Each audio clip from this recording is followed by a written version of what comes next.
Assalamualaikum warahmatullahi wabarakatuh. Selamat siang Bapak dan Ibu juri semua, pustakawan berprestasi nasional tahun 2020. Juga selamat siang kepada teman-teman saya peserta pustakawan berprestasi nasional. Semoga kita dalam keadaan sehat dan berbahagia. Kali ini saya akan mempresentasikan tentang pustakawan sebagai garda terdepan hadapi infodemi. Hari ini saya disampaikan dalam pemilihan pustakawan berprestasi nasional tahun 2020. Namun sebelum itu, izinkan saya untuk mengenalkan diri terlebih dahulu. Saya Dwi Cahyo Prasetyo, pustakawan Universitas Muhammadiyah Pontianak, juga sekarang sebagai Wakil Ketua 3 FPPTI Kalimantan Barat, kemudian terpilih sebagai pustakawan berprestasi Kalimantan Barat tahun 2020. Riwayat pendidikan saya S1 di Ilmu Perpustakaan UIN Syarif Hidayatullah Jakarta, dan S2 saya di Ilmu Perpustakaan Informasi di UIN Sunan Kalijaga Yogyakarta. Sebelum itu, sebagaimana tema besar kita pada acara kali ini adalah tentang SDM unggul Indonesia maju. Untuk itu, untuk menuju dua hal ini, yaitu untuk membentuk SDM unggul dan Indonesia maju, menurut saya ada dua hal penting yang harus kita perhatikan. Yang pertama adalah well informed dan inklusif, atau terinformasi dengan baik dan yang terbuka. Yang pertama, well informed atau yang terinformasi dengan baik itu baik secara person untuk membentuk SDM unggul dan kemudian secara society atau secara masyarakat untuk membentuk Indonesia maju. Kemudian di sisi lain harus ada yang inklusif, baik dari secara pribadi yang inklusif maupun kemudian secara kumulatif, kemudian adanya masyarakat yang inklusif untuk membentuk sama-sama membentuk Indonesia maju. Inilah dua impian, dan pertanyaannya di tahun 2020 ini kita kehadiran satu hal yang tentu tidak diinginkan oleh semua pihak, yaitu adanya pandemi virus corona. Dan ini menjadi tantangan baru untuk pengembangan perpustakaan, untuk bagaimana membentuk masyarakat yang terinformasi dengan baik tadi dan masyarakat yang inklusif tadi. Kemudian ditambah dengan hadirnya sosial media, hal ini membentuk persepsi yang banyak. Kemudian muncul fake news, disinformasi, misinformasi, hoax, dan lain-lain. Kemudian hal ini secara terakumulasi ke dalam bentuk yang disebut oleh WHO sebagai infodemi. Hal ini berbahaya, infodemi, karena akan menurunkan kepercayaan masyarakat terhadap segala penanggulangan bencana yang dilakukan oleh WHO maupun lembaga-lembaga kesehatan yang lainnya.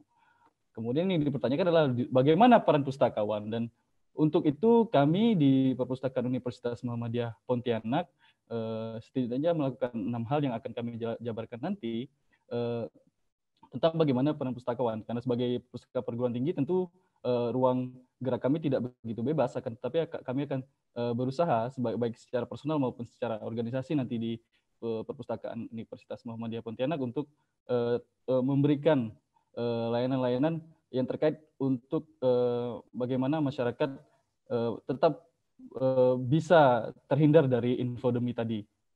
Yang pertama, kami mentransformasi layanan perpustakaan.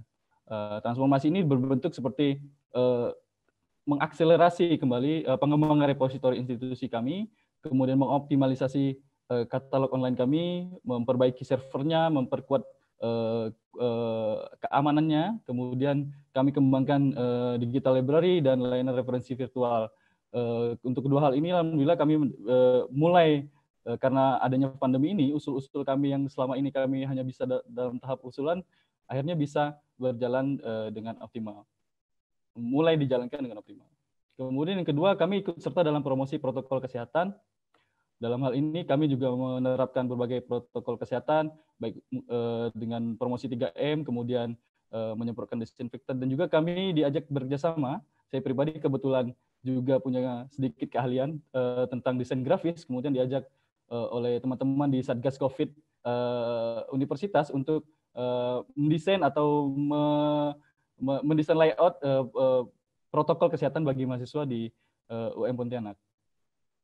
Kemudian yang ketiga, kami juga ikut aktif dalam menyebarkan komunikasi ilmiah, karena hal ini penting untuk agar masyarakat terhindar dari disinformasi dan misinformasi yang ada. Kemudian yaitu dengan menyediakan akses jurnal, terutama jurnal-jurnal yang telah membuka aksesnya secara gratis, yaitu seperti Taylor and Francis, kemudian Springer, ada Sage Journals dan Elsevier. Itu kami tampilkan dan kami berikan kepada mahasiswa. Kemudian kami juga berterima kasih kepada Perpustakaan Nasional Indonesia yang sudah menyediakan e-resources, dan itu kami bantu promosikan kepada mahasiswa-mahasiswa kami, dan juga kepada masyarakat. Karena sebagai universitas yang tidak terlalu besar, berlangganan jurnal internasional cukup mahal, dan kami sangat bersyukur sekali adanya e-resources dari perpustas ini.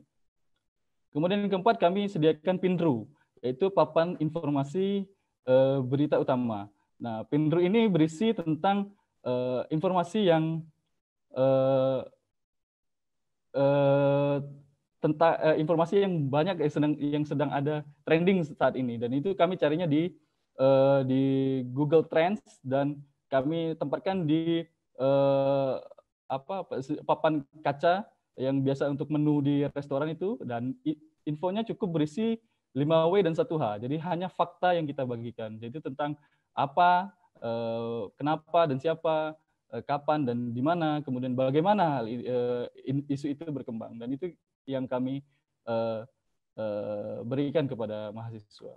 Kemudian yang nomor 5, kami menerapkan untuk bijak di sosial media, di mana pustakaan kami sebarkan informasi bahwa yang terbaik di era sosial media saat ini adalah menahan diri, bahwa tidak untuk demi melepaskan bias konfirmitas seperti yang diucapkan oleh Tom Nichols dalam bukunya The Death of Expertise, bahwa yang terpenting saat ini adalah menahan diri untuk tidak langsung membagikan informasi, karena yang terbaik adalah kita menelaahnya untuk kemudian kita zoom out tentang apa saja yang ada di dunia saat ini. Kemudian yang terakhir, karena sebagai seorang pustakawan perguruan tinggi tentu tidak banyak bergerak kami di masyarakat, akan tetapi sebagai pribadi dan kemudian organisasi kami juga ikut serta. Kebetulan saya juga sebagai anggota dari remaja masjid di tempat kelahiran saya, yaitu di Desa Jungkat, sekitar 1 jam di utara kota Pontianak. Kami juga aktif bersama anak-anak muda di desa tersebut untuk menggerakkan beberapa kegiatan, terutama yang terkait dengan sekolah dan masyarakat secara langsung. Yang pertama tentang berbagi uang jajan. Kami kumpulkan uang-uang kami, kemudian di setiap bulan secara kumulatif, kemudian kita cari ke anak-anak sekolah dasar untuk kemudian diberikan sepatu atau tas yang baru, karena ini demi memberikan kepercayaan diri mereka untuk terus ikut serta dalam pendidikan. Kemudian kami juga ada program ambil yang jelek tinggalkan yang baru. Ini untuk anak-anak yang tidak mampu, full kita ganti sepatunya, tasnya, bajunya, dan yang mereka sudah kadang-kadang sudah jebol, kadang-kadang sudah tidak dalam kondisi baik, kami ganti dengan yang baru. Kemudian yang keempat, dalam penerapan protokol kesehatan, tentu kita juga tahu bahwa ada banyak masyarakat yang termarginalkan, seperti masyarakat yang ada di pelosok gitu. Kemudian hal ini kita juga kita berikan edukasi, sekaligus kita antarkan sembako untuk yang membutuhkan. Jadi kita antarkan sembako kepada masyarakat, kemudian sambil kita edukasi bahwa virus corona ini ada. Dan itulah tadi setidaknya 6 hal yang kami lakukan demi terwujudkan bahwa masyarakat yang terinformasi yang baik, dengan baik, kemudian masyarakat yang inklusif tadi, bahwa 2 hal ini untuk membentuk SDM unggul dan membawa Indonesia maju. Sekian dari saya, Dwi Cahyo Prasetyo. Wassalamualaikum warahmatullahi wabarakatuh. Waalaikumsalam.